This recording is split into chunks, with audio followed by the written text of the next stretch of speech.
and welcome to Q&A Quest episode 190. Continuing our inevitable march to 200. I'm your host, Mike Apps, aka Wheels, and with me as always, continually dunked upon by the Harlem Globetrotters, Family Master David McBurney. Continually something or other, Michael Baker, Gaiji Monogatari. This is the weirdest way to apply it to be a Washington general. Yes, I have been humiliated by the Harlem Globetrotters on a regular basis. Hey, listen, I'm terrible at basketball, so if somebody wants me to pay me to play poorly, I'm all for it. Get clowned upon. Yeah. Oh, except it's one of those situations where you know that in order to be performing that badly, they have to be really, really good at the game. It's true. Oh, it's true. It's true. Yeah. One of my favorite things I've ever read on Wikipedia was the story of one of the few times that the Washington Generals actually won. I've complained about this. I've talked about this before, and I'm going to talk about it again because it's incredible. Because they just described it as the crowd reacting like they had just shot Santa Claus. Oh man.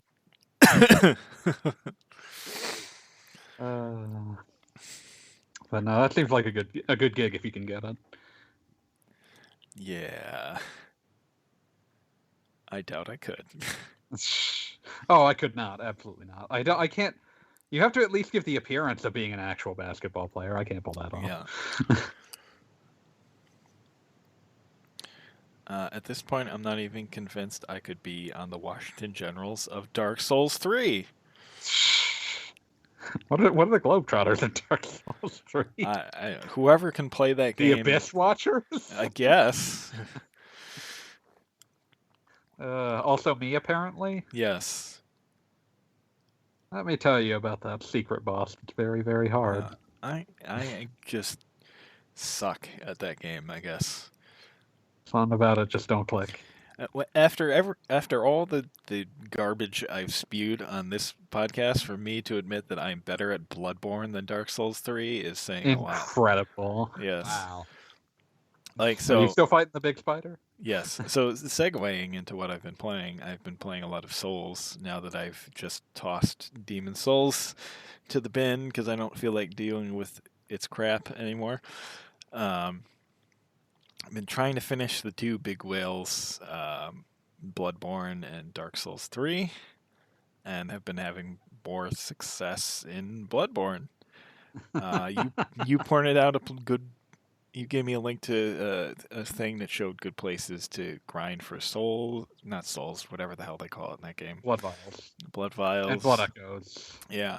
So I did that to level up a bunch, enough to use Ludwig's Holy Sword, which unfortunately is not as good as my threaded cane yet. It almost is, and it's only +2, while the cane is +6.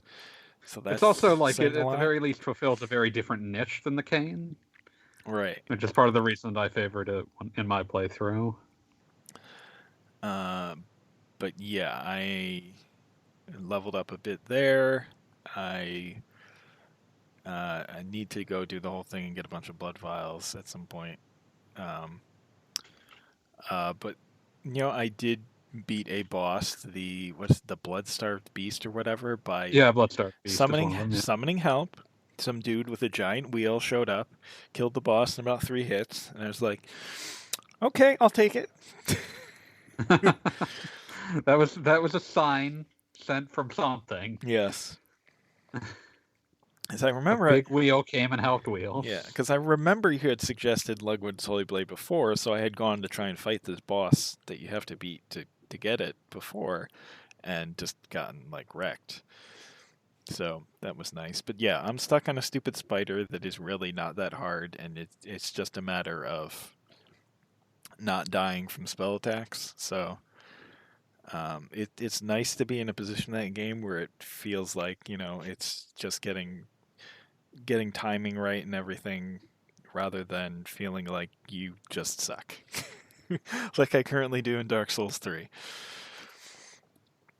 With the stupid Abyss Watchers, where I can get to the second part of the battle where you fight a guy with a flaming sword, and then the last time I tried it, I did not deal a single point of damage to him before he murdered me with his flaming sword. Yeah, I Which wish I could is- give you decent advice on that. I don't know how I did it. Like, it's a tough fight, but like it's not like something like there are many reasons that the very bad meme of the only advice people get giving you is get good in Souls games have come to be, but part of it is also that a lot of times the answer is very difficult to explain and often isn't cognizant in your conscious mind. Right, and I also got good at figuring out where to move.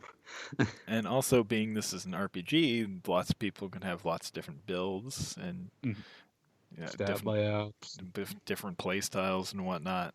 So it seems like a difficult boss for a magic type because I can't seem to stay far enough away from him. I can't create the distance necessary for that approach. So I may It's a fairly enclosed arena. yeah. Like there are places that you can get far enough from the enemy to do things, but there's also like uneven ground that you have to keep track of. Yeah, so my thought right now is probably I just have to go do other things and level up and enough to use the ice sword I picked up off of some monster on the way there, so might just have to do that.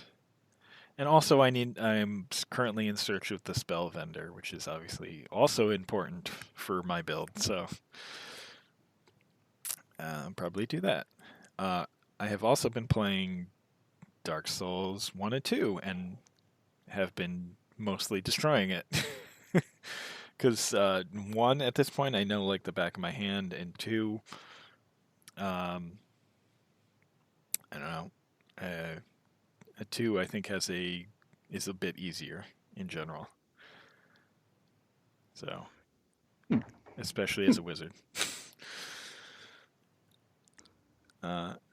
Well, that and one thing I noticed about 2, which is interesting, and maybe this is true for a lot of the games, and I just don't look carefully enough for it. But every time I've hit a boss where like I'm struggling a bit here, I look around. It's like, oh, there's like an NPC you can summon here for this fight, and it kind of makes it a bit easier. Yeah, it usually just matters like you need to work out where they are. A lot of times there's unlock conditions for them too, which doesn't help. I don't know if there's any of those in 3, are there? What? Like NPC boss NPCs. summons? Yeah. Oh, there's plenty of them. Are there any for the Abyss Watchers? I think so. I'm gonna have to look that up. Abyss Watcher. Let me Google. So yeah, I've been doing all of those. Dark Souls has mostly just been I don't have a wizard character on the Switch version, so I'm gonna do my typical easy mode wizard playthrough, which is man, it's pretty darn easy. The only boss I've had trouble with so far is what's this the ones in Orlando that are often a stumbling block. So you're going to be real unhappy here for a second. Uh-oh. There are 4 NPC possible summons. Are you serious? You can summon Sirius of the Sunless Realms after speaking to her for the second time in the Firelink Shrine. Her summon sign appears to the left of the entrance to the boss room. You can summon Londor Paleshade if you have 5 Dark Sigils from Yoel of Londor and are on good terms with Yuria of Londor. You can summon Blackhand Gothard. You can summon Yellowfinger Hazel if you have defeated her invasion and given 1 Pale Tongue to Rosaria. So yeah, there's a lot of NPC summons. And honestly, I probably only need 1. They're always there. They're just the not easy to find most of the time. Like there were 2 ways that could have made you unhappy if there were none or if there were a ton of them. Yeah. I kind of almost wish there were just none. Just so you'd feel less foolish right now. Yeah. As you were saying before I interrupted. I forgot what I was saying. Yeah. That's fine. I forgot to. Oh, at Dark Souls 1, you were doing the mage. What's his name? Smoog and Ornstein? Yeah, those 2. Not an easy fight.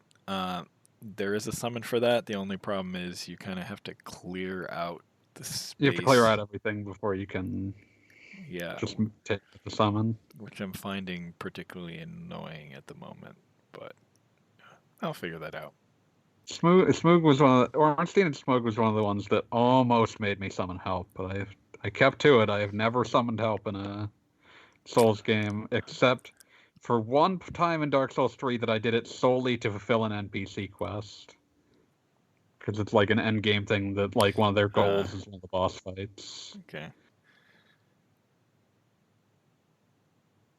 And then the nerd just fucking died in the middle of the fight fairly early on. So that was fun. He didn't come back.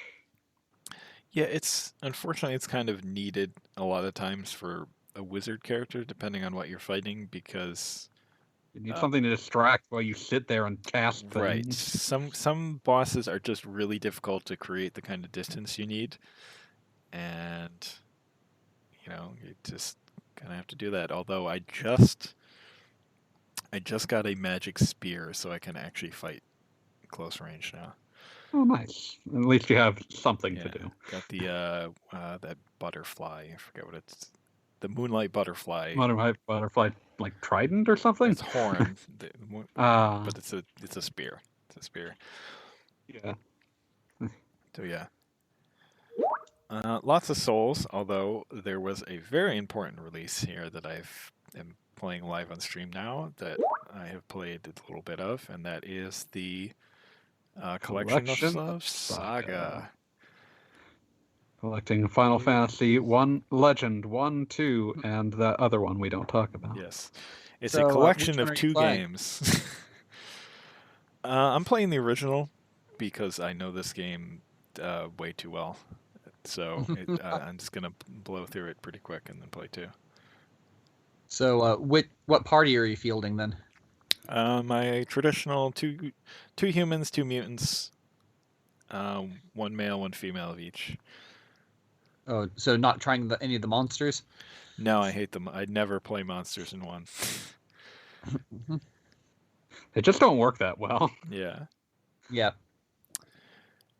Is there a way to reset this game? Probably. It doesn't look like it. Oh, wait, no.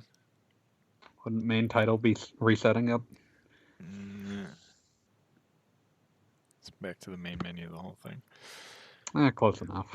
Yeah, these are old RPGs, and sometimes you just run into an encounter not worth having. Did you forget to save? I swore that I saved, but it appears I did not, so... That's unfortunate. That's terrible. Anyway, it's a fine little collection. Seems like it has speed up. It has... I think it's supposed to have some sort of, like... it's supposed to have some sort of, like, quick save, like, save state thing. I'm not sure how that works, but... Yeah, I haven't seen it. You can... For some reason, you use your Switch like a tablet. There are, like, little virtual buttons you can put on there, which... This is meant to endear the game to the small children that have only played games that way. I don't know if they're planning on this coming out on tablets at some point. Probably eventually. That's all I can imagine. Yeah. But no, it's a fine collection of 2 games and some other thing. Probably a game. We don't know. Frankly, we don't want to know. It's a market we can do without. But yeah. Just give us the DS remakes in a collection. Yes, please. They've hinted at the desire to do that that eventually, so... Yeah, I know Coz has made comments about how it is currently not technically feasible or something like that, and hopefully this convinces him that there's a market. I'm just enjoying him going on to the Saga 30th anniversary Twitter to talk about buying D&D 5th edition source books. Yeah. That was the video I tweeted to you, Wheels, right? Yeah. Yeah.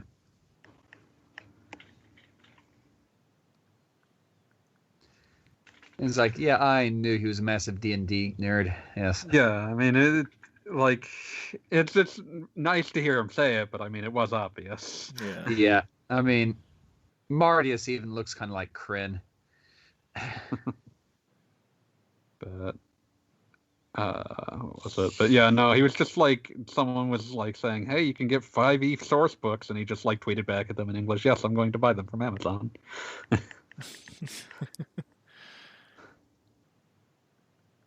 So that was a very charming thing to see on my Twitter timeline.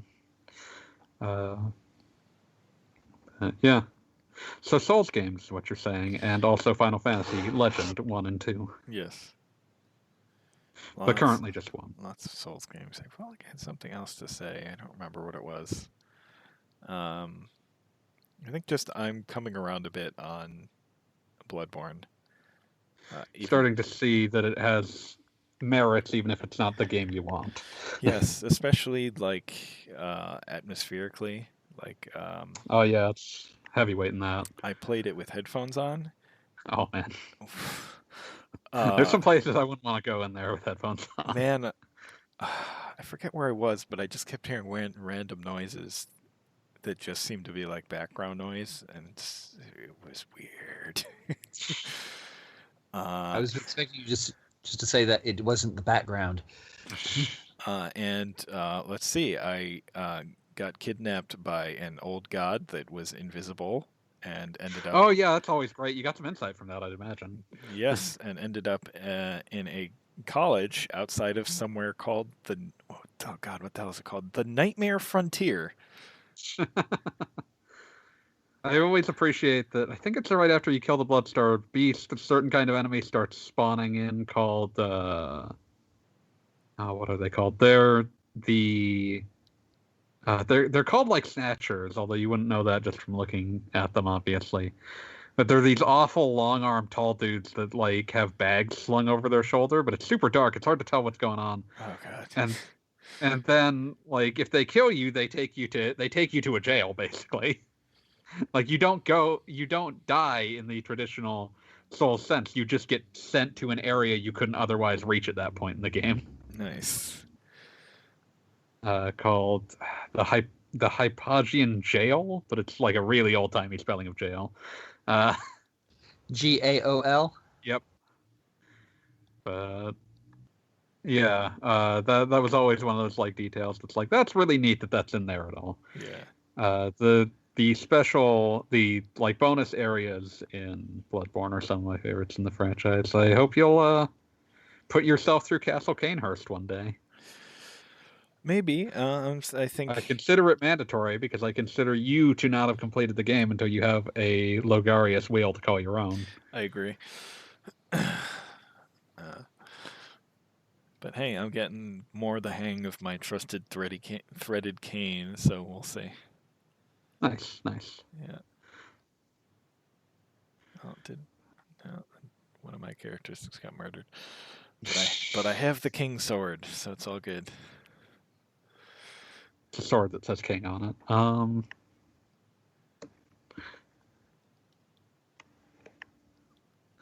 But yeah. We've blabbered on about what I've been playing forever. So what have you been playing, Gaijin?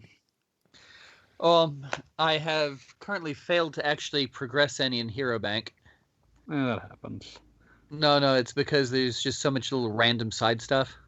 Oh, so you've just been caught up in the bonus content. Yeah.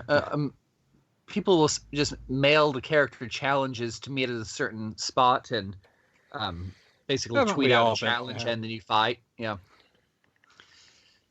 So he's gained like 4 levels past the last time we talked. 6 levels. And done a couple side quests, and we still haven't taken the very easy walk down to the river to go to the next plot point. Well, I mean, that presumably means that you're enjoying it. Yeah. It's one of those where it's just kind of fun to play.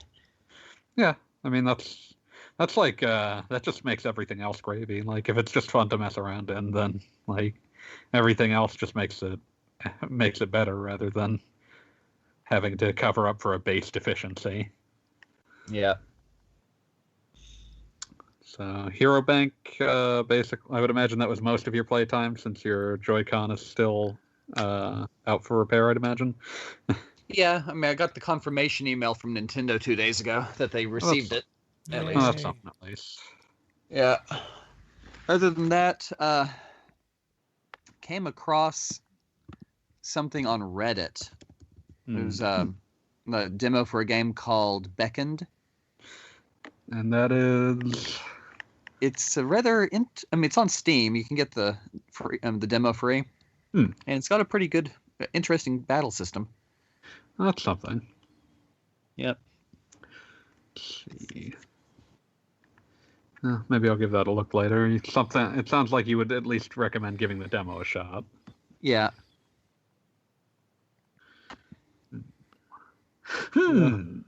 Yeah.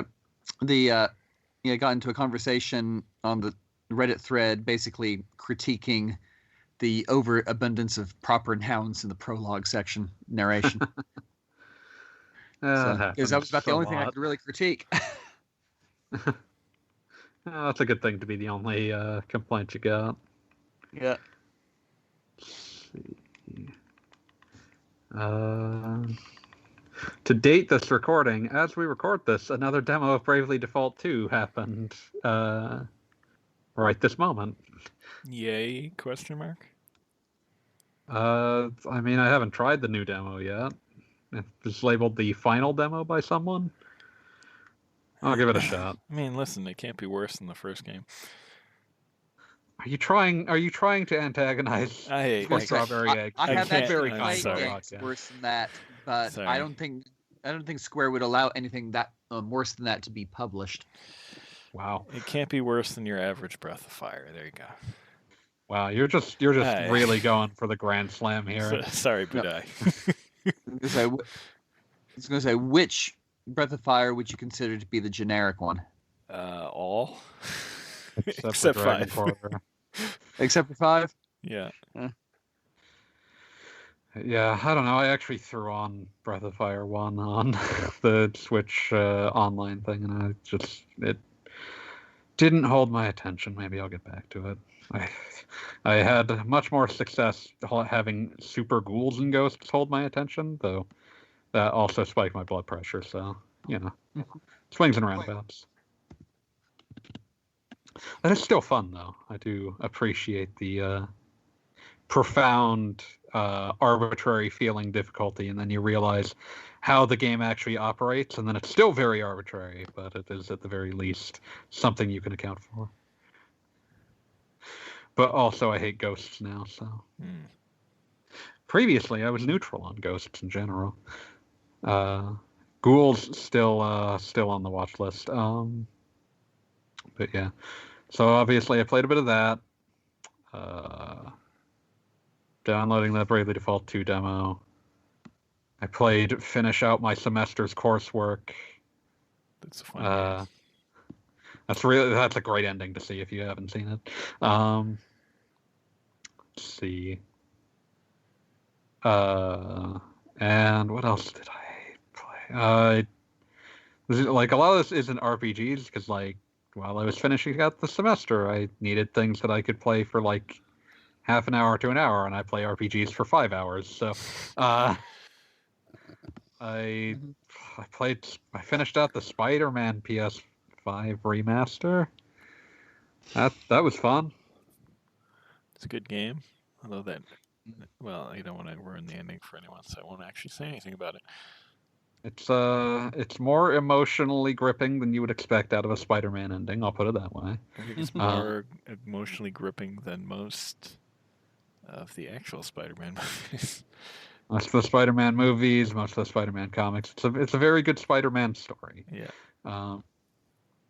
And I played a bit of Miles Morales, which is also very good, and I've been appreciating the care and attention that was put into the more cartoony costumes. You've got like the Spider-Verse costume. You've got one from presumably a recent cartoon that I've just never seen, and I tried looking it up, and it's like, oh, that exists. Wouldn't have guessed that. Yeah, that cartoon's not any good. That's a shame. There's like 500. There's like 500 Spider-Man cartoons. Like, I am always perpetually shocked at how many there are. Yeah, and they're all bad except for Spectacular. Spectaculars. Yeah. I knew you were going to say it. That was the one from the Gargoyles, man. Yeah, that show is not only excellent, but it Was that the one in the 90s? No, this was late aughts, I think. Yeah. Okay, then not the one I'm thinking of then. The 90s one was nice at the time. Terrible in retrospect. 90s one also led into one of the weirdest ones, which is something. Did anyone here ever see Spider-Man Unlimited? No. No. It was essentially that Spider-Man got transported to an alien planet. Oh, fun. That sounds It's terrible. very strange. Is it as strange as Spider-Man? No, but at the same time, it's pretending to be more related to comic book Spider-Man, so it's like a different kind of strange. Yeah. Like, Spider-Man is just like, we got the costume. That's enough. Spider-Man is very entertaining if you've never seen it. As 70s like tokusatsu shows go. It's got a real funky soundtrack. It's got some utterly wild choices for how to depict Spider-Man that would not ever happen again because Marvel would have some idea what they were doing. And it's just generally like a fun, dumb show. The PS4 Spider-Man in the Japanese dub actually does reference it. Specifically, it references one of the weirder lines that I think shows up in like the theme song or something, but it's like character is referring to him as Spider-Man as an emissary of hell, which shows up. Yeah, like I said, I think it's in like one of the theme songs for Japanese Spider-Man. But there will be like enemies in PS4 Spider-Man in the Japanese dub can refer to Spider-Man as, oh no, it's the emissary of hell. That sounds like somebody on the localization team was a fan. I hope so. Everyone should be a fan. But yeah, very, very strange. Absolutely worth seeing. It was there was a period in the late aughts where it was streamable on Marvel's website, but I think it's long since been scrubbed. Sure. Which is a real crying shame. Not sure if it's legally available at all in English anymore. Which is a shame. But yeah, that Spider-Man got his powers from aliens. Awesome. As you do. Who also gave him a big robot. So as they do. Good times. Good times had. Basically, they just got the costume and the name, and they were just like, "We'll just make up everything else." It's fun. Recommended. As do I recommend the PS4/PS5 Spider-Man and Miles Morales, both of which are quite fun. I've appreciated. I feel like the game does a lot with the Miles Morales game does a lot with his like Venom Strike.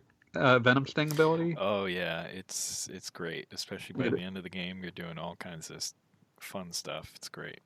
It adds a lot to the combat, I think, which is,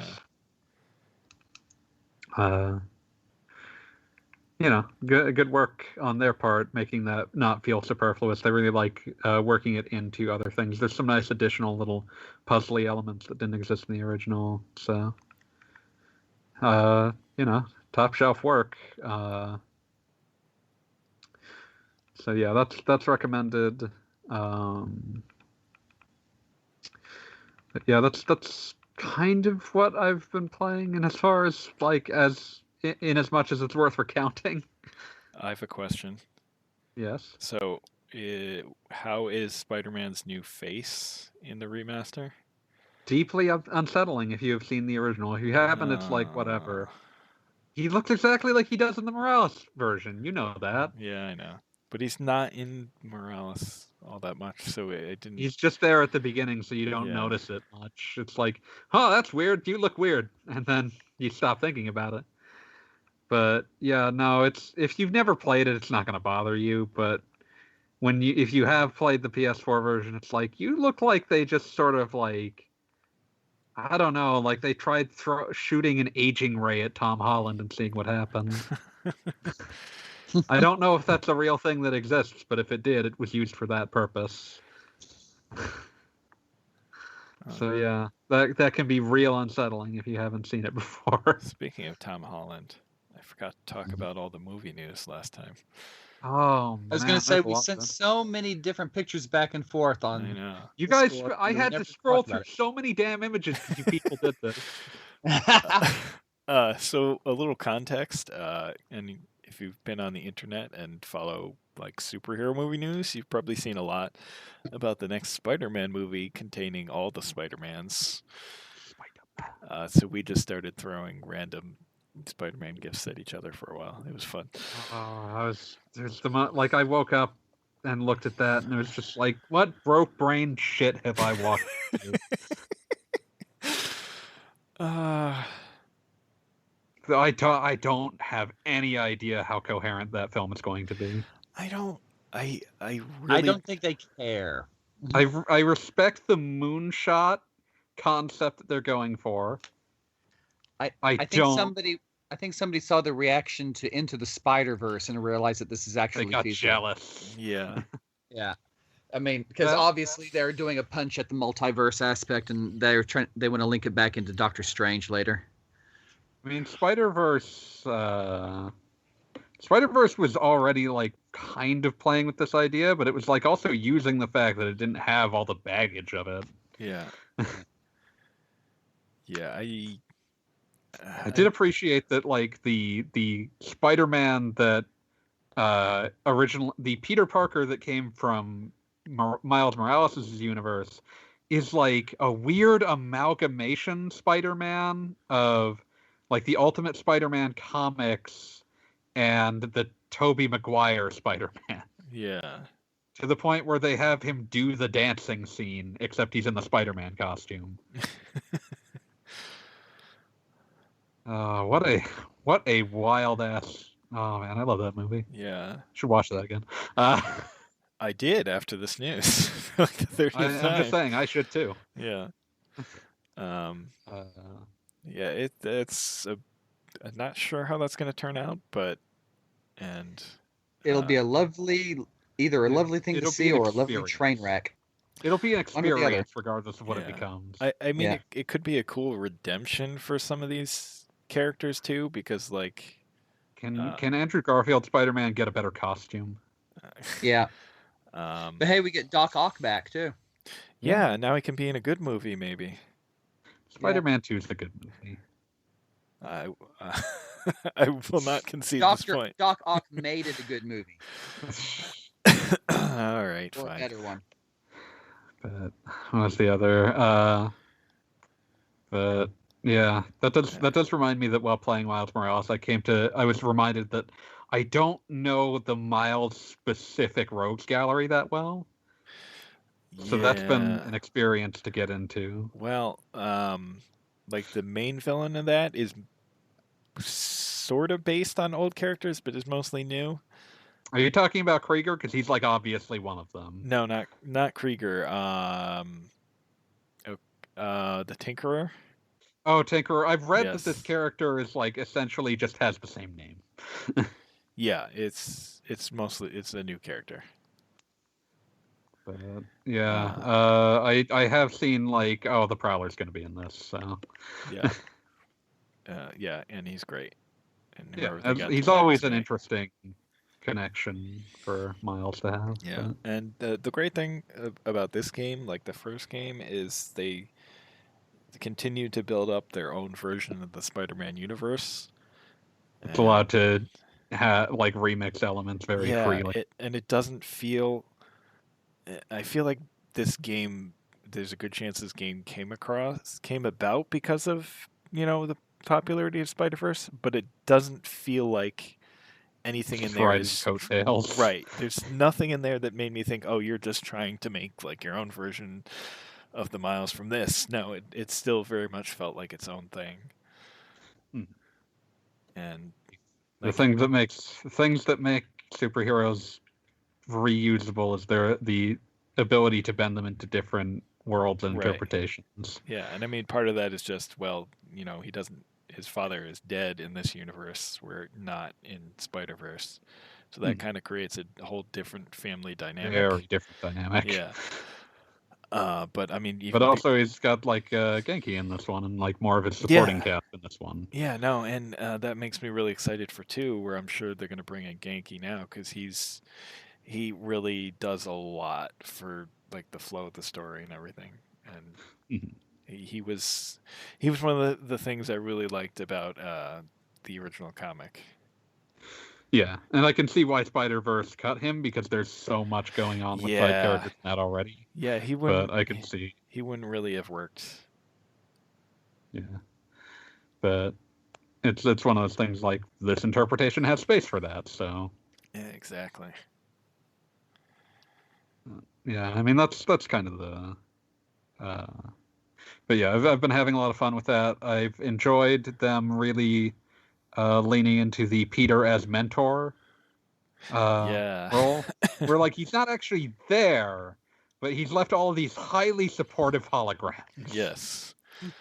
That are just really enthused that Miles is doing things, and it's just like, you're doing great. It's very sweet. So yeah, I've been enjoying that. Recommended on PS4 or PS5, but I mean obviously PS5 version's a little nicer, so if you can, go for that. Not that many people can, because video game consoles are hard to get sometimes. I have a coworker who's been trying to get a PS5 and coming up very empty. Every single day I see like Wario64 tweeting out like the PS Direct queue is open. Good luck. This week, today they're like assigning things at random, so try signing in from everything to see if you get into a better spot. Like it's this just seems very crazy to me. It is. Don't worry, it is. I think the idea is mostly to stop bots from getting all of them. But, I mean, I did a waiting list thing to get a DS back in the day, but still, this is. There were DSs already out, and they were like you knew that they were good games. Yeah.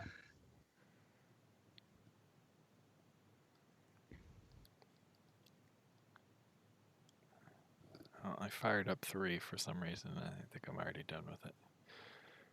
Which game? Oh, Legend 3? Why did you do that? Just mild curiosity.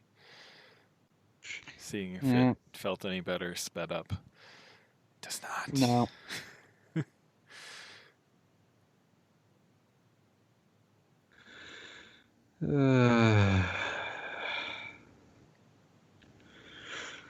So yeah, video games. We play them sometimes. Maybe I'll probably have a bunch more Yakuza to talk about next week. So. Oh yes, Yakuza. I saved a crawfish. Important crawfish. So gotta save the crawfish. Good old Nancy. Yeah. One of these days, I'm gonna have to figure out the PlayStation emulation on this computer so I can go through some of my old stuff. You got something in mind that you want to go back to? Oh, I just I've got a few items that I just kept from the last purge, just to hold on to, and came across a new one the other day that I had never seen before. Yeah. Called it was Rune no Joka, except the word Rune was written out as Seikon, so you can find it under 2 different titles. Oh, that's lovely. Yeah. From people who don't realize that, or people who didn't look at the back of the box and realize that the kanji on the front had a special pronunciation. Oops, one moment. I need to save this game really fast before it disappears. Okay. I'm almost out of batteries.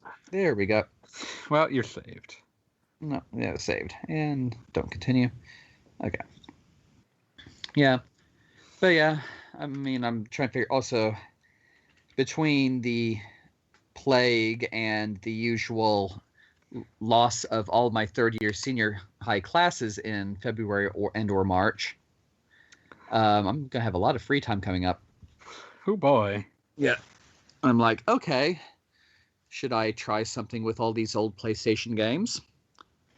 I'm gonna have free time in the middle of the day with no children. Shall I ask Anne Marie if I could do a stream or something? Because I have no idea if I can even do that.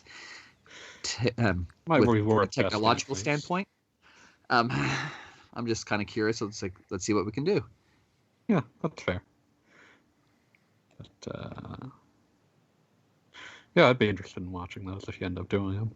But... Yeah, just because I've got some really odd ones here and there, and just like give an hour to each one and stream. And here's a game you might never have seen because it only came out in Japan. Here's a game that you might never have seen because I haven't seen it before this. But, yeah, so I think that hits everything that we've actively been playing. Also, that tangent on Spider-Man, as we're so often prone to. Spider-Man. Watch Spectacular Spider-Man. Also watch Spider-Verse if you haven't somehow. Yes. We don't have any new questions from the Discord, so far as I can tell. Let me see. Really? Thought we did or something. We were invited to examine Helltaker 3 and 4.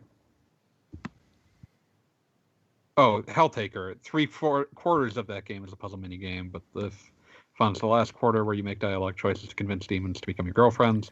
That does sound like a Japanese game of some description. Yeah. Oh, no, Berserk Alucard had 3 different questions on here. Way up here. Okay. We can hit those, and we've got a couple on episode 188 that we'll also hit. Okay. So, Berserk Alucard, number 1. What are your picks for relaxing RPGs? Well, if we're calling it an RPG, one of the most relaxed games I've ever played that doesn't even go out of its way to earn that, other than just having a fairly calm atmosphere, is Steambot Chronicles. Mm-hmm. Which I think might have had relaxing somewhere in its press material, but that seemed like it was more pointing out that it was a game of many facets and moods. Let's see. I don't know. If I'm just saying I want to do something, I'll just do Dandy Dungeon for a few levels and chill out. That's a good game to play to relax, but I wouldn't call it a relaxing game. Yeah. Which I'm drawing a weird distinction here of like games that like I can play when I am ready to calm down versus games that will calm me down.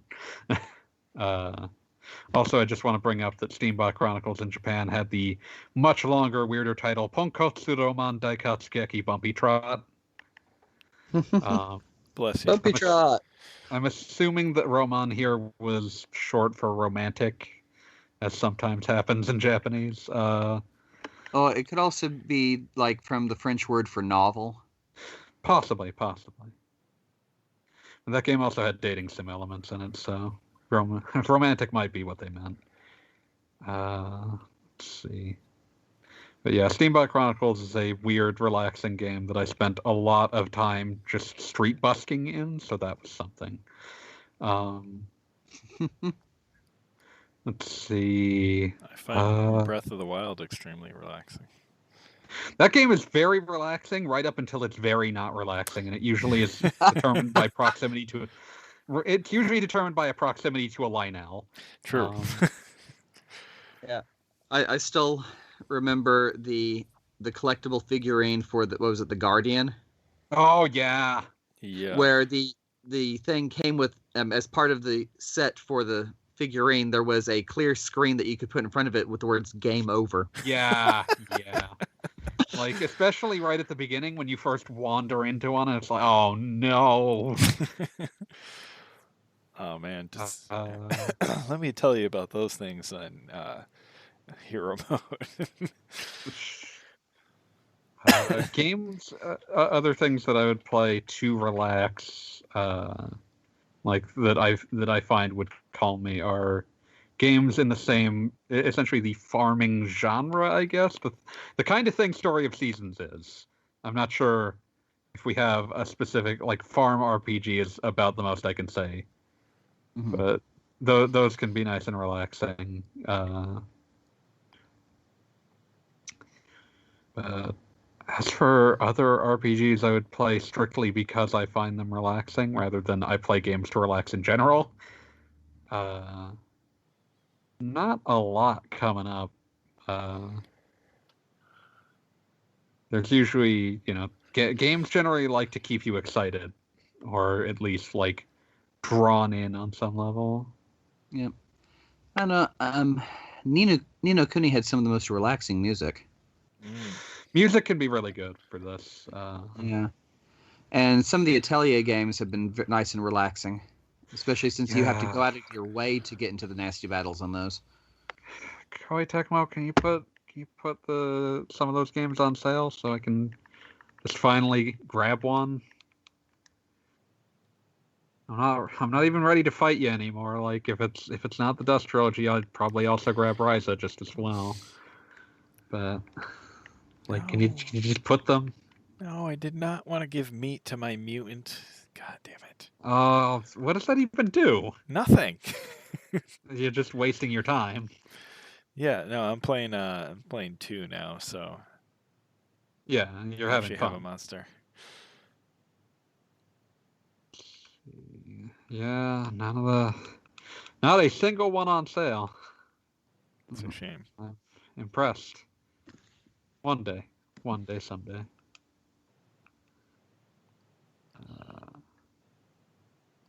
I will also once again register my disappointment that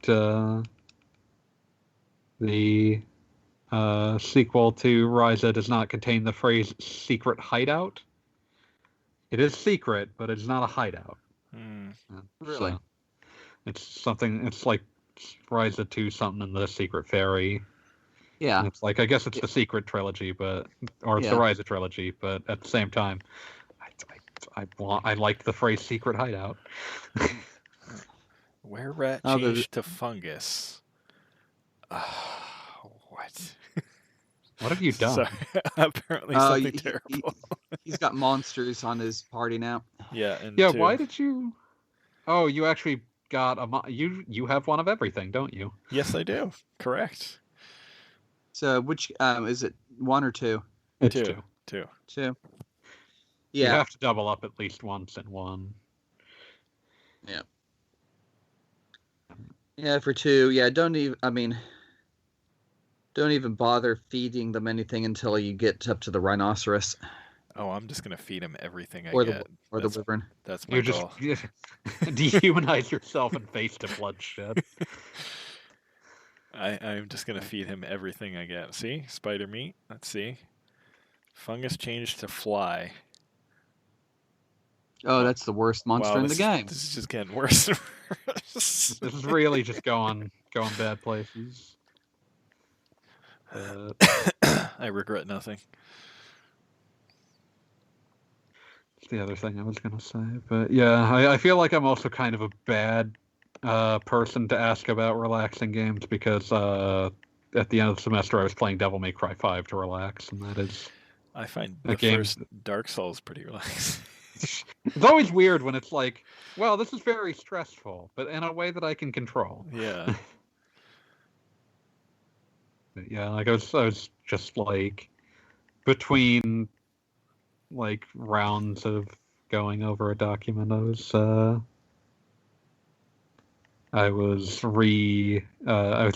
just playing through Virgil mode in Devil May Cry 5 and just absolutely stomping enemies. I felt very good about myself, which probably helped. Nice. It's like, oh, every fight can end with smoke and sexy style if you try hard enough. I need to give that game a try. Yeah, you do. You need to do it on stream where I can yell at you for not being good enough. Well, It's okay. The base normal mode is actually pretty easy by Devil May Cry standards. I was probably going to do something of that, but my copy from GameStop, which was supposed to arrive... Has that still not arrived? No, it did. It was supposed to arrive on release day, and instead it arrived 9 days after release day. Oops. After I called customer service multiple times to try and figure out what was going on. What on earth has happened? Yes. Because it wasn't just that, it took that long. It was I got a tracking number the day I placed the order and watched as it sat in waiting for carrier pickup for an entire week. For a bit. I've just determined that me ordering anything online is just cursed. I'm just cursed because weird stuff continues to happen whenever I order, like, literally anything online. Living in a cave. Maybe it's the conspiracy. You say the conspiracy. Yeah, a conspiracy to what? Confuse me? That's not. You're missing the point of a conspiracy. There is no point. Oh, that's true. It's the conspiracy. If you could understand the point of the conspiracy, then it wouldn't be working properly. Touché. Yep. Okay. Anyway, Berserk Alucard number 2. Let's see what we got here. Any RPGs with really nice user interface and menus. Persona really 5. Really like the ones in Persona 5. Yeah. Those are stylish and great every time. Never got tired of them in approximately 200 hours of having played both the vanilla and the royal version. Yeah, the more recent Atlas games have all had pretty good or really interesting ones. I honestly think that Yakuza 7 is better than I'd have expected. No, it's very, very nice. Drawing at least a little bit from that in terms of how it's laid out. Yeah. Actually, obviously I have to deal with interesting user interface all the time just because I can't necessarily read it all. But I've found that, for example, Hero Bank here has a pretty good user interface. It's mostly touch controlled still, even for battles, which is not nearly as poorly implemented as you would think. Thank goodness. But yeah, it's pretty easy to find everything. Almost everything's got icons and labels, which is good. Very good. Yeah. I was going to say, in expounding on this question, Berserk Alucard contextualized it in a way that is probably also worth looking at. Bravely Default had very polished systems. I know you aren't big fans, but the menus and presentation was very nice in the first game. For me, Bravely Default 2 demo on Switch had pretty terrible UI. I would hope that the new demo ends up more to your standards. And when this question was asked, no one knew that demo was happening. Let's see. Badly designed color and contrast to the menu and battles. They have red text popping up against backgrounds I find hard to see. Actually, that leads me to colorblind mode. I'm an optometrist and have a slight red color deficiency and find it something that's poorly understood and implemented in games. Yeah, I've seen a lot of games that have a generic colorblind mode. I'm not the audience for it. I don't know how well any given game actually implements them.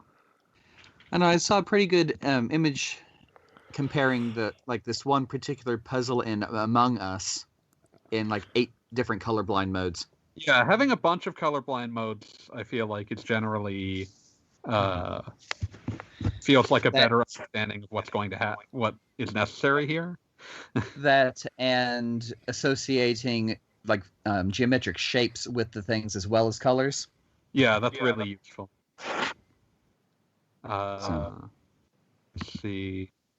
Let's see. On the other hand, the opposite issue, I still remember one of the things I had to note about Final Fantasy 13 when I wrote the impression was that I literally could not read the text. Yeah, that was really bad. Because it's in Japanese. Yeah, that was really bad in that particular era. This assumption that I don't know what was going on with text display during the first 4 or so everyone had years large of TVs with HD. yeah, like you needed like a large HD TV to read frickin' anything, and it was awful. Ask me about playing Dead Rising on a CRT. No! Oof. I mean, that's not too far from what I was doing, but yeah, still. Yeah, that's also a game where there's basically no text that you're allowed to sit down and actually read, but because the entire game's on a clock, and also you're probably being hounded by a zombie at that point. But yeah, not fun. Don't do that. The text display it took a bizarre amount of time for one thing I have noticed that I've been appreciating the past little while is that now you're playing Among Us. It was mentioned. It was like $5 on Switch. I was tempted by it. It's you should get it. I was going to say you can't really play that one very well without having a conversation. So it's probably not the best thing to be playing during a podcast, dude. It's fine. If you could play with randos like Wheels is doing right now. Yeah. Just kill them all. No, he's not an imposter. Good to know. Am I? No, because your name's not in red. Okay, fine. But yeah, I don't know. I could pick that up. We could play a few games and have a bit of fun. But yeah, one thing I have noticed that I've been appreciating is it seems like it's becoming more standard for games to have multiple presets for size of subtitles. I've seen also more places having the option to select, like, this is still not standard. It should be. It's not. But I'm seeing it more like games with options to change the color of the subtitles and change the color of the subtitle backgrounds. Very, very useful, very important. I was going to say games in the Super Famicom era would usually let you change the backgrounds for the text. Yeah, but a lot of times the way that like a lot of voice-acted games like to do it is that they don't want you to they don't want the subtitle. They wanted the subtitles to by default blend in, so they would by default not have any background on the subtitles. Like the subtitles might have some sort of like bolding going on, but otherwise like they could often blend. Subtitles, not text boxes. Okay. Yeah, subtitles rather than text boxes. And let's see. I'm trying to think of other instances of. But yeah, like this really should be the sort of thing that like becomes standard enough that it should be part of the certification process of at the very least. Like you need subtitles and you need the ability to change their size, which can be hard to implement in something that you haven't already decided how you're intending to implement it. But at the same time, if you tell someone that in order to pass certification, this needs to be possible, maybe they'll do it at the start. And make sure that that's possible right from the start. Recommended idea. But yeah. Trying to think of games with particularly readable UIs, in addition to ones that are just stylish. Berserk Alucard brought up FF12 Zodiac Age for very clean, slightly modern UI. Looks great, but always found a little bit not fitting with the world. I always feel like that whenever I see a game that I know well get a UI update. And nowadays, most of the time, that means it looks like it's supposed to be on a phone, which is always depressing. Thinking a lot. Oh, rip Wheels. He got murdered. Yes. Yeah. But there's always a lot of when I play like a modern game with an DUI, it's usually a mobile game, and now I'm just thinking about like when I played FF9 on Switch, and it was like, oh, this new UI is awful to look at if you are not using a phone. Like on a phone, it's not great to look at on a phone, but on a phone, it's kind of necessary for all these like menu options to be gigantic because they need to be finger sized, and they just left those as is for the Switch version. Not recommended. No. But yeah. So yeah, that's I can't think of a lot that are going above and beyond the Call of Duty in terms of, or at least getting to the point where I'd want them to be in terms of like subtitling and all closed captioning options and all that. But baby steps. We're better than where we used to be. I remember talking to a friend who was hard of hearing in like '08, I want to say, and they like asked me to transcribe the opening cutscene of a game because for some godforsaken reason, the way that it had been put together was that you could turn on subtitles, but not until after the opening cutscene. Huh. So I went in and watched the opening cutscene like 3 or 4 times to transcribe the opening for them. Wow. Like that. Why are you like this? So yeah, don't be like that. Should be better than this. But yeah, so that's a thought I think about sometimes.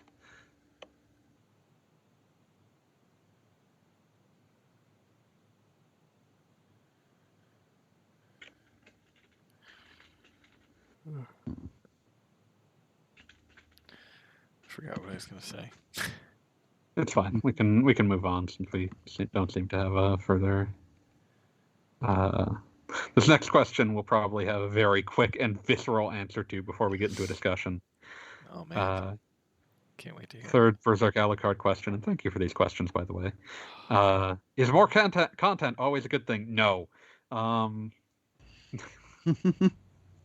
Depends on the style and source of content, and which means no, because the question was an absolute. But yeah. So the context here that Berserk Alucard gave was, so I'm playing Monster Hunter World, and a lot of the content they patched in over the years has now almost been forgotten or obsoleted by the more recent Iceborne expansion. It's led to a lot of bloating in the mid-game, as far as I can see. I'm not all the way to the new Master/G rank, so might have a different opinion when I get right to the end. I'm a big Monster Hunter fan, but I reckon some people will just not get to experience the real end game in a lot of Monster Hunter or similar games. Another example is Kickstarter games. I love Metroidvania and Castlevania games, but something about the content in Bloodstained from the Kickstarter made it feel more disparate and diluted, like the lore and world building is all over the place because they've had to put paintings of real world backers or their pet cats. Listen, I will fight to the death for those pet cats. Those things are adorable. I was going to say, I love that, but yes. And I mean, the fact that the poltergeists were all just random people. Yeah. Like, those didn't bother me because, like, the lore, I came to it for strange. And so the fact that it was strange was exactly what I wanted. But I can see where it might bother people who were wanting a more cohesive lore. Any good example? I'm talking about Bloodstained, right? Yeah. Yeah, the castle was just all over the place. Yeah, it's a wild thing, and it's like, it's very much in the tradition of Castlevania, Iga's Castlevanias, where like the castle will have some things that make perfect sense, and some things that are like, I have no idea what this is doing here. Oh, there were lots of things that you had to wonder why. And more like, how can this physically fit together? Castle is a creature of chaos. And then they actually lampshaded that and said, yeah, well, it's literally a castle straight out of hell. What do you expect? Pretty much. But yeah. But then that brings to the secondary question. Any good examples of expansions of or content done right? Where you've not experienced some of the remastered added areas or content in some cases. I mean, most of the time the added content feels very tacked on. Instead focusing on the main game and then moving on to another game. I'm also playing Skyrim again on Switch, so I can make myself experience that added content I never got around to.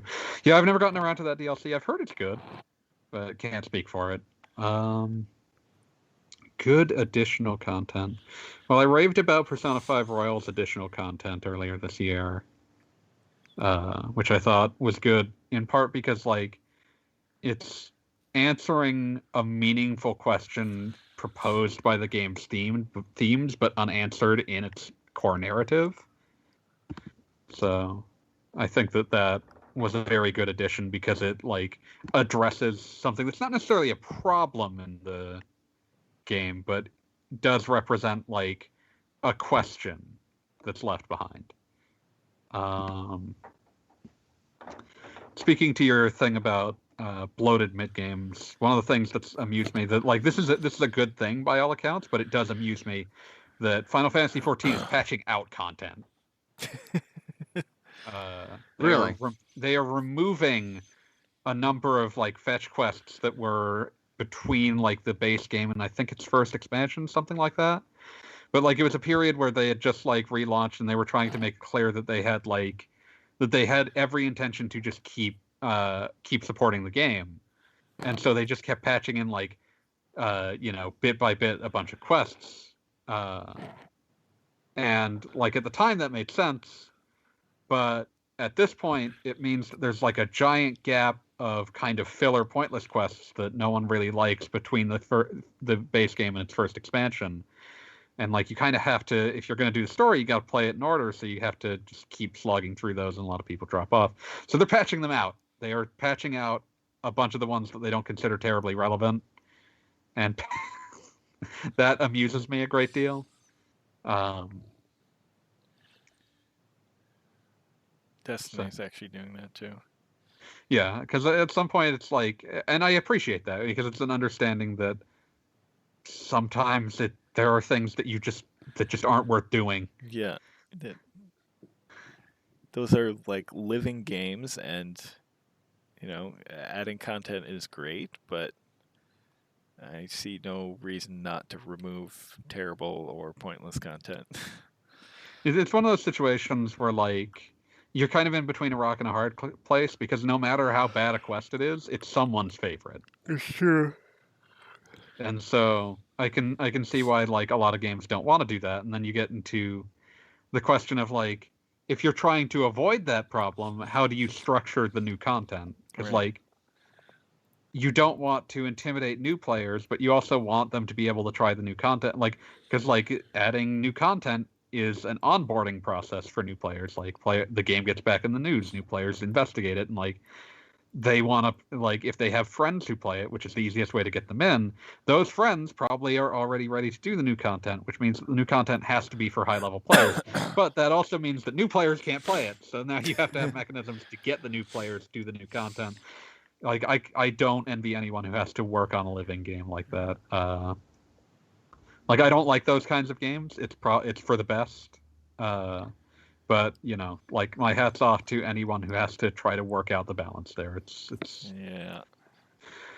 a lot. I wish I could see all the supposedly awesome late game content in Final Fantasy XIV. I just don't have the patience.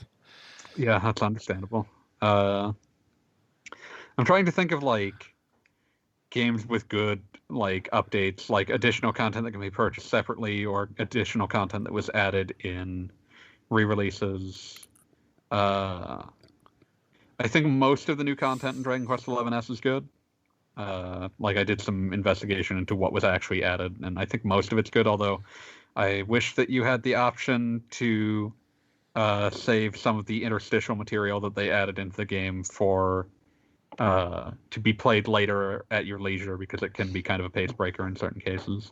Not too much of one, because it's only like a couple hours, but it's still one of those like it would be nice if you had the option. Let's see. Other games with a big demerit to most Final Fantasy games when they get re-releases with new content. Special grand prize of not fun goes to basically any of the GBA Final Fantasy ports additional dungeons, or if a game was based on the GBA versions and added yet more, they're somehow worse. You got the FF1 bonus dungeons that are randomly generated and mostly boring. They're not even randomly generated. They're like randomly selected but mostly boring. And then they did like the PSP version that was like obnoxious and also timed. Oh no. I don't know what that was for. There's the Soul of Rebirth scenario in FF2, which is interesting conceptually, but just hatefully difficult. see. FF4's is kind of okay, unless you count the interlude on the PSP release, which is just the most pointless piece of content. But like that is a separate option on the menu, so I won't count it as bonus content on FF4 itself. FF5 has, like, the new jobs are kind of neat. The game doesn't, but they're restricted essentially to the post game unless you're cheating, and the actual post game you can use them on is miserable. Which games were those? Because I don't think I've actually played the remake on that one. Oh, what the new jobs were? They're weird ones. They're like Cannoneer, Gladiator, Oracle, and like Necromancer or something like that. Cool. Okay. Let me make sure that I'm remembering those right. But like, they're often, they usually operate in very strange fashions. They're incredibly powerful, but you know, they rely on strange mechanics. They're kind of neat to mess around with once. I played a 4-job Fiesta that I had cheated them into the roster because I had played a 4-job Fiesta that allowed the advanced jobs to be possible. And they were kind of neat to mess around with. They're not incredible, but like it's fun enough. Let's see. FF6 just added a couple of new espers that are like, they're kind of nice to have. The new sprites are kind of uniformly not in keeping with the rest of the game and look weird, but oh well. And it also added the like Kaiser Dragon that was cut from the original really conspicuously. But the dungeon surrounding the Kaiser Dragon is fucking miserable, so don't play it. I did everything else in the GBA version, and then I got to that, and I was like, actually, I don't care anymore. To the point where I had gotten everyone to essentially max stats in level 99, and I got to that dungeon, and I was like, this is awful.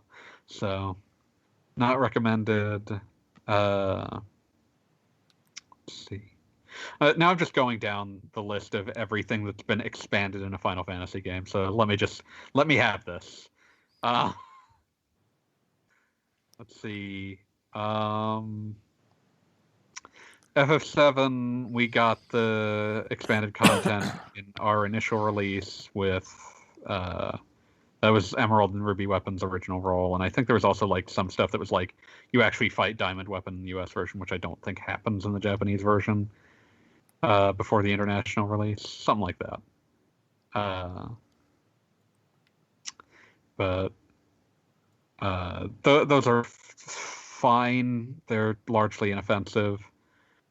They're kind of fun to mess around with, but I mean, like, they're not amazing or anything. I don't know what, if anything, was added to FF8 International. Same with 9. And then FF10 International is awful. All of the new content is terrible.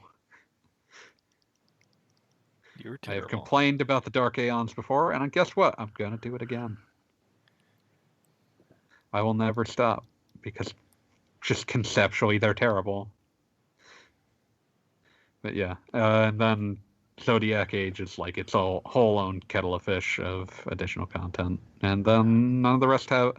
Oh wait, FF15's DLC is by all accounts pretty boring. I have heard that some of the episodes are kind of okay. Comrade sounds really half-baked, and then they canceled the stuff that was actually interesting sounding. So, the end. Final Fantasy, very mixed bag, mostly bad. Do you got strong opinions on this, Wales? Nope. Let's see. Dragon Quest kind of has like a similar history of like remakes add new content, and it's very up and down as to whether it's worth pursuing. I'm going to drop a hot take here and say that the 2D mode and everything, all the extra content in there in Dragon Quest XI is really boring. Nah, I'd say it's mostly pretty good. It's I like the novelty of Tickington. I think that some of the additional content at Endgame is really fun. I like all the new costumes. What was the other thing I was going to bring up? I could not possibly I remember reaching the wow. You just catapulted yourself to your death. You craved death there. But I remember reaching the extra chapter from Dragon Quest IV when they ported it to DS and never playing it. I have no idea as to its quality.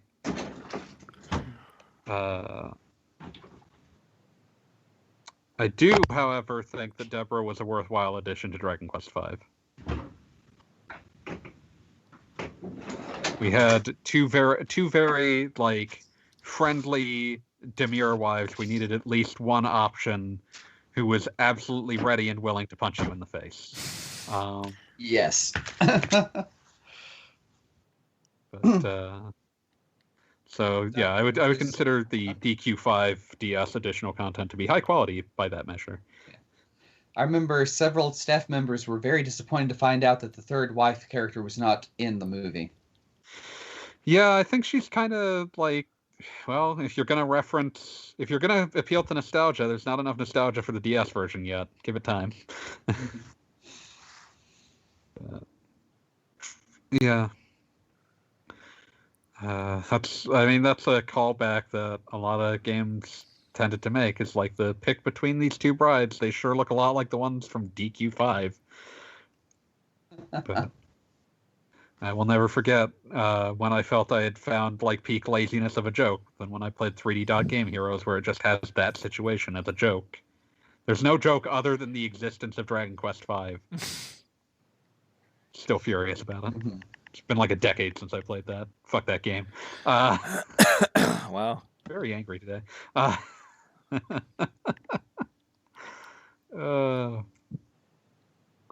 Let's see.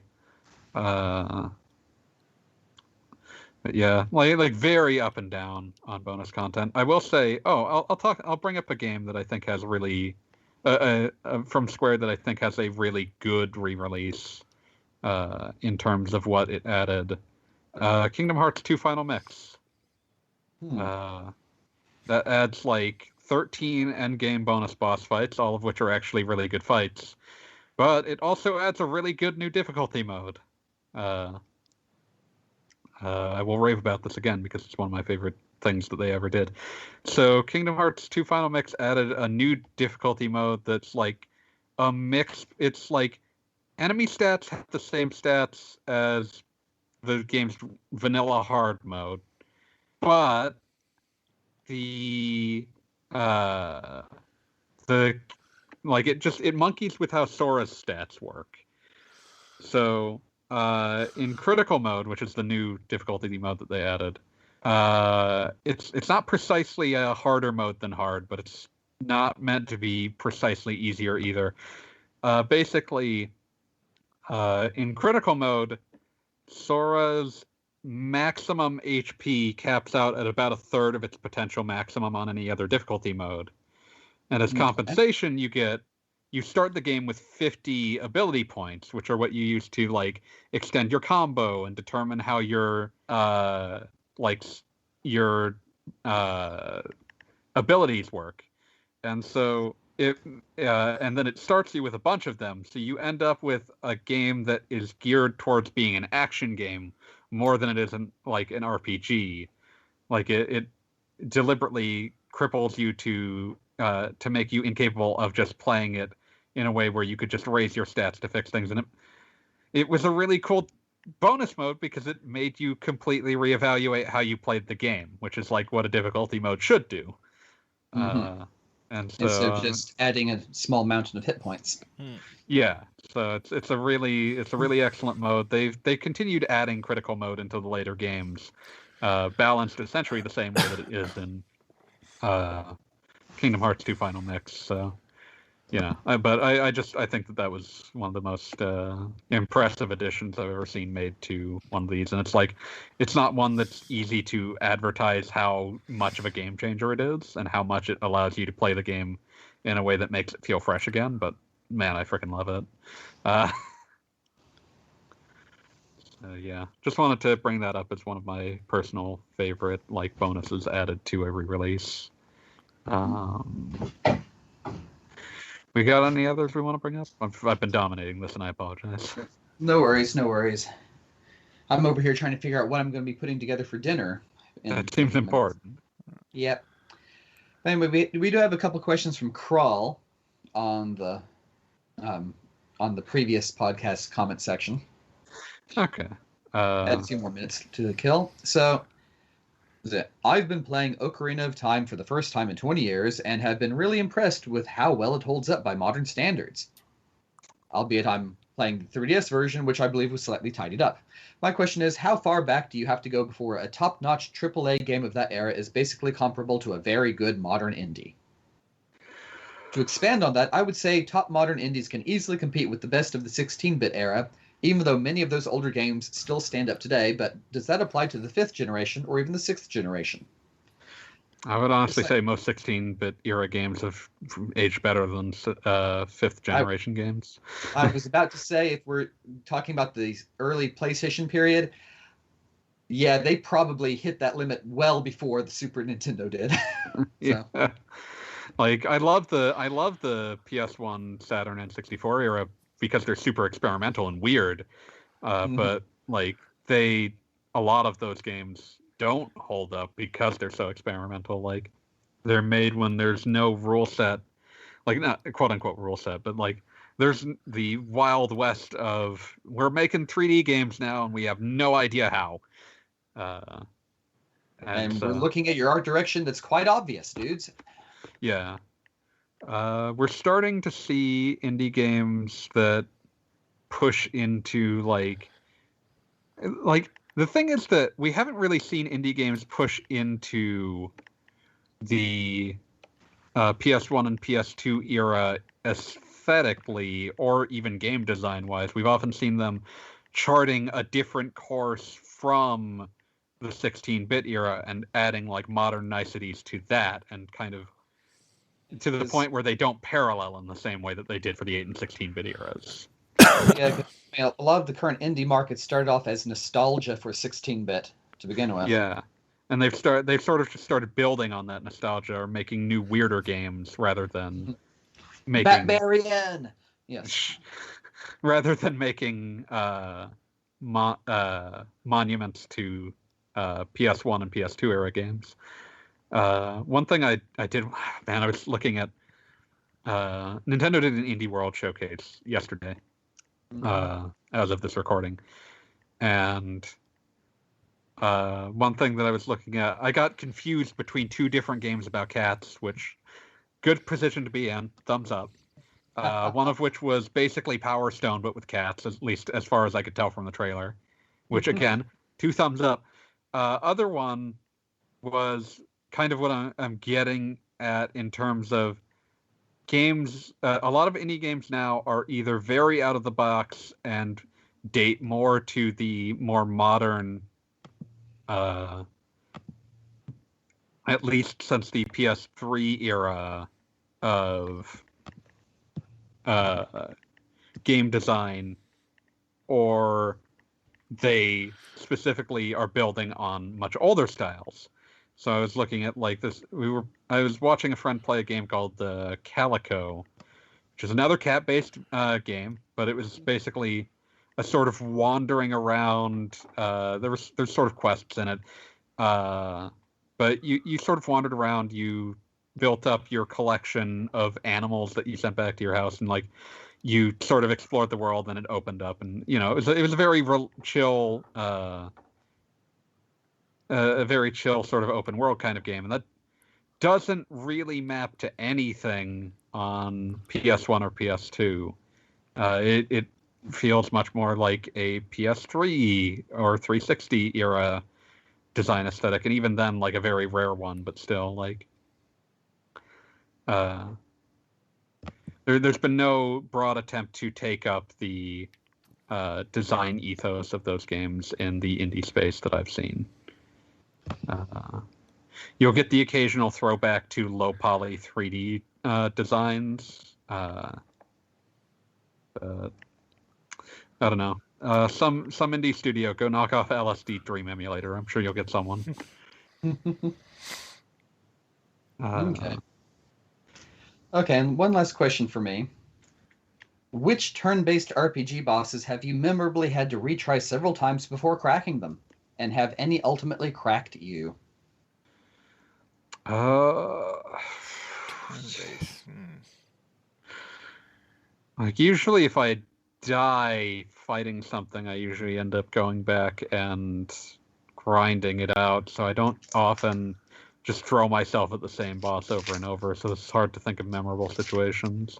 I do remember, this was not me in particular, but there was a period when I was in my teens that, like, a friend of the family's, like, child who was, you know, probably 6 or 7 years younger than me, was having issues with a boss fight in a game, and like they couldn't beat it, and so since I was dumbass nerd Mr. Video Games, I was called in to try to help them beat it, and I basically had to look at their character, what characters they had and what their abilities were, to devise a way for them to be able to finish this fight. Which game was it? I'm trying to remember. I think they were playing Skies of Arcadia, of all things. Okay. But I had to devise out how to finish that fight for them. And I did, eventually. I did puzzle out a way for their party that was grotesquely underleveled to finish that boss fight, so that they could get through that fight and hopefully grind some levels. That's probably the most memorable I can think of. It's just like, it wasn't even my situation, because again, when I run into a fight that I can't win, I usually just end up grinding. And that isn't that memorable in retrospect. Well, I remember Magi Master in Final Fantasy VI. Oh, man. And all the various ways I tried to figure out how to get around the fact that he will just do a scorch earthed on you if you beat him. Mm-hmm. Without having Phoenix yet, so I didn't have Life 3. Mm-hmm. I ended up using Rasp and Osmos until he died. That'll do it. Yes, because if you run out of MP, you die in that level. It took 45 minutes. Because he's got a lot of MP. He's not supposed to die that way. They don't want him to, unless you're real determined. Yeah, but every other method is... I mean, they've thought of everything else. I mean, if you berserk him, he'll just start bashing you to death. Yeah, that's always fun. And he still casts Ultima if you kill him. Yeah. If you can't survive Ultima, well... Mm-hmm. And then the answer turned out to be Vanish X Death. Or Vanish X Zone. Yep. I even tried using this, the Stork summon to get everyone jumping up in the air for when the Ultima went off. Didn't work. Nice thought. Timed it wrong, I think. Well,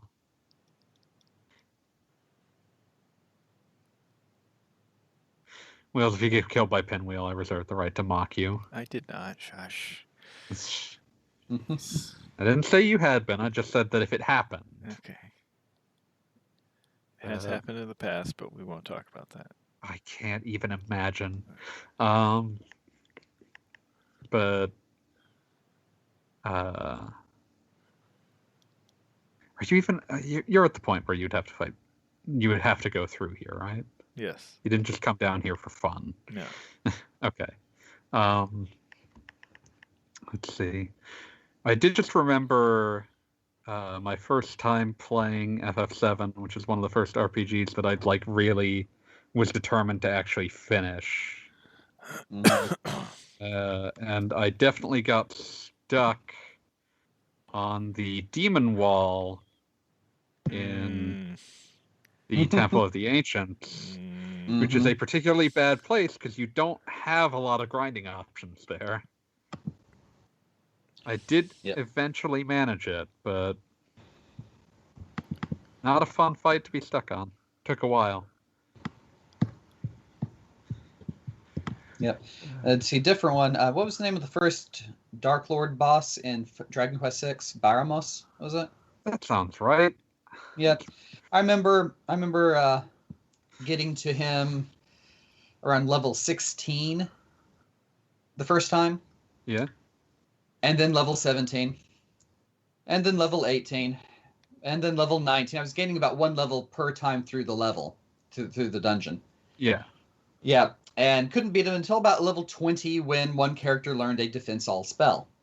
Important. Good buff. Yeah. It does make me think about the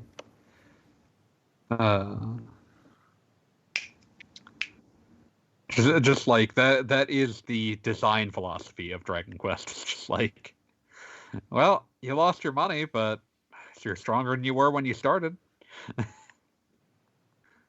So just kind of amusing to see it illustrated in that fashion. What about you, Wheels? You ever get real stuck on a boss? Aside from the ones already mentioned in all these Souls games you're playing? Well, wasn't this specifically turn-based too? Oh, yeah. Sure, why not? I mean, mostly just lots of like end-game bosses. Fair enough. You should possibly rule out endgame just because they're supposed to be massive walls to bust your head against. I was also, I admit, waiting. Wow. I was also, I admit, when we were discussing expansions, I was waiting for Wheels to bring up the game he is playing right now. I meant to, but you kind of moved on before I could. Apologies. It's okay. But yeah, I'll just, to go back to the good expansions and games thing, I will bring up that I would consider most of the expansions from Software has put out to be high quality. Especially the one for Dark Souls 1, because that's Victorious something of they the Abyss. never intended to do. And The fact that they made it work at all is impressive. And it's still very weird, like where you have to go to even access that expansion. You could purchase that DLC and just never realize where it was if you didn't look it up. It's the weirdest place. But wow, you were just getting bodied by these wheel skeletons. The irony. The fucking irony. These are the skeletons of your prior characters. But yeah. Well, there goes the 50,000 souls from that boss. Turn-based RPG you got stuck on.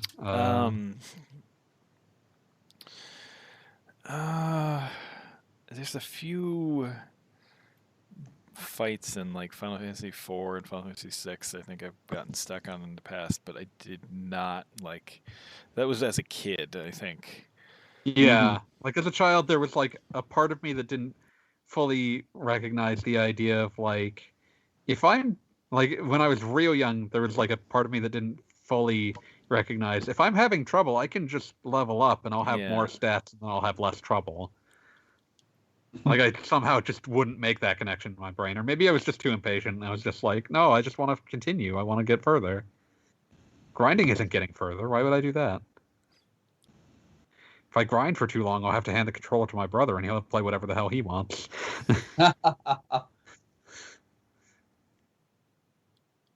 But yeah.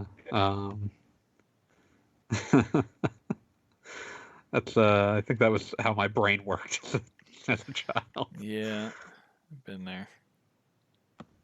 Let's see. Yeah, I just can't. I really can't think of any standout turn-based fights that I've gotten stuck on that I couldn't just like grind out to some extent. Yeah, there was like some when I first played Persona 3.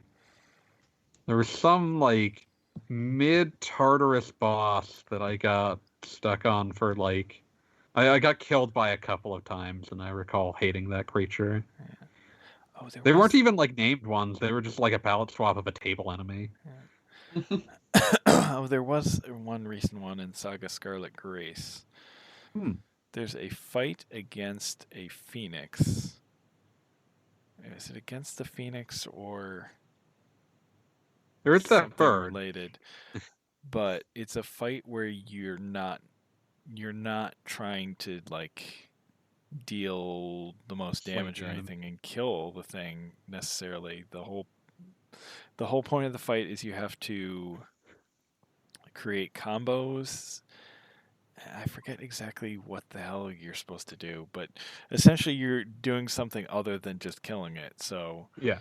you can't just like grind your way out of it. You have to carefully like take stock of the positions of all the enemies and how you could potentially like kill this enemy to create one of these combos. And it was very tough. Yeah. That's. I think that a lot of our answers to this question kind of betray the fact that a lot of the turn-based systems in a lot of turn-based RPGs like don't have a spectacular amount of surface level mechanical depth, and so they can't really afford to put you in a position where like the average player would have difficulty. So the bosses are tuned to like not cause these kinds of roadblocks. Mm-hmm. And so it's very rare to run into games that will create these kinds of roadblocks unless you were playing very poorly, which is why the few examples that we can think of are either games that are very niche or games that we played when we were very young. Yeah. I'm trying to think of even some action games, action RPGs. And like, for the most part, it's like, okay, I beat it, or I watched it for the first after I died the first 2 times. I just paid close attention, and then I beat it. Yeah. I mean, I actually have trouble understanding the rage quit mentality some people have. Yeah, I don't usually rage quit, but I will sometimes like decide I just don't care enough. Like it's not like, oh, I'm so angry I'll never play this again. For me, it's just like I stop playing, and then when I come back, it's like, whatever. Mm-hmm. But I did think of another one Yeah. that actually like I did overcome, but I was angry the entire time. And that was the final boss of Shin Megami Tensei 4 Apocalypse, which I've complained about on here before, is kind of a bit of a shame given the quality of the rest of that game and the quality of the rest of that end game. But that fight is super, super arbitrary. It's a shame. Yeah. Like I'll try to avoid the context, other than that there's a lot of cutscenes that play in the middle of that fight, and that's bad because if it's very easy to just kind of have a bad run on that fight and it just to not work out. But basically, the mechanical aspect of that fight is that you have a guest who has the ability, like the boss by default deflects or absorbs literally everything. And you have a guest who can remove those resistances. And if your guest hits the same element twice, since it's a press turn game, that turns that element into a weakness. And that's the only way you can get more press turns. And that's a problem. Because it means that the boss, because it's a bullshit endgame fight in a Shin Megami Tensei game, has a lot of ways to get press turns that don't even require it to exploit the weaknesses that you can't get rid of. So that fight can go one of two ways. You can get a like my successful run ended up happening because the guest character did a move that did that move enough that the final boss got a weakness to fire, and every demon I had a strong fire spell. So suddenly, like, I could do enough damage and get enough bonus turns to keep my head above water, as compared to every other run where it was like, it would just keep hitting new elements, and it's like, well, I don't need to do damage in a bunch of different elements. I need one thing to do a lot of damage. And so it was just not that. Yeah, that fight, I'm not even going to blame myself. That fight is badly designed. It's a shame. Reminds me of the final battle in Persona 3. Oh, that fight is way too much. Yeah, and I beat that on hard. That fight is just like, it's not even that it's a hard fight per se. It's just that it's such a long fight that if something goes wrong, you might have lost 45 minutes. Yeah. Which I think happened to you. Several times, I think. Yeah. The final bosses of both Personas 4 and 5 are both put together in such a way that they are as much, if not more so, just full-on spectacles, but they are designed to not be as hard. So, in general, they kind of work better. Once you invest that much in spectacle, having to sit through it a second time is the worst feeling in the world and the most boring thing. Well, I mean, those games are just better in general, so... Yeah. Also true. Yeah. So yeah, that's what I could think of at the last minute for that question. Did we have anything else we wanted to go over? No. I mean, obviously, I have to put in the plug. Yeah, I was going to say, you need to plug, but I wanted to know if we had anything else we want to go into before we started ending, and you get to do your plug. But it sounds like it's time. Okay. Sure. Okay, so finish up with a plug for Princesses of the Pizza Parlor by Michael Yarimizu, Yarimizu. A lighthearted, sort of slightly kind of really meta fantasy involving a tabletop game at a pizza parlor. Yes. And that is available wherever Kindle books are sold. Which is the internet, yes. Yep. Also, there's paperbacks. Yes. For those that love their physical media. Yeah. So that's available. If you do read it, please also leave a review for the sake of what is it? For the sake of algorithm. Mm-hmm. Yeah. Maybe I'll grab that as a Christmas thing. That won't be a bad idea. I got a bit of cash. But yeah. As for the rest of us, I don't think we have anything to plug other than Wheels was on a recent episode of The Backtrack. Yes. Look forward to it. Talking about Xenoblade Saga 2, which I finished this Chronicles, year. which is not the same thing. God, whatever. It's late. Brain no worky. I keep dying in Tomb of Giants. Brain never workied. Also, you have died on the same jump like 5 times. It's incredible. Is it a jump? I don't remember where the hell's going. This I think you're stupid supposed area. to make a jump. Do you have a skull lantern at least? No, this area is the worst. Oh yeah, no one likes it. But yeah, as for us, questions go in the comments section or in the our podcast section of the RP Gamer Discord. We try to read all your questions. If you ever are dissatisfied with the answer we gave, feel free to ask for clarification or re-ask or what have you, or just call me an asshole and I'll probably work out what's going on. But special thanks again to our questioners this week, which were Berserk, Alucard, and Kroll. We gave Fireminer a rest this week. I am sure that they will be back with a vengeance at some stage. I mean, we only have how many questions left? Actually, did we do numbers 29 and 30? I think so. I'll check. But... It's the ones about the Japanese Self-Defense Force? Yeah, we've done that. Okay. I'll just mark those done too. Yeah. Okay. And so, yeah. And eventually the episode where we answered a bunch more of those for Fireminer will go up Which has not gone up as of this recording, but by the time you hear it, it will have gone up because that's how numbers work. It looks like we've got maybe 4 questions left on the long ass list. Yeah, and I think they're mostly like essentially bonus questions or things we forgot to mark down. But we'll check it next week in case. Worst comes to worst, we can just go back to any question we feel like we have more to expound on.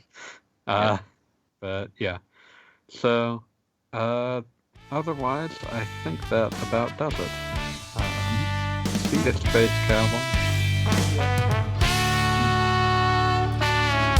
Constant pressure every day takes all my strength.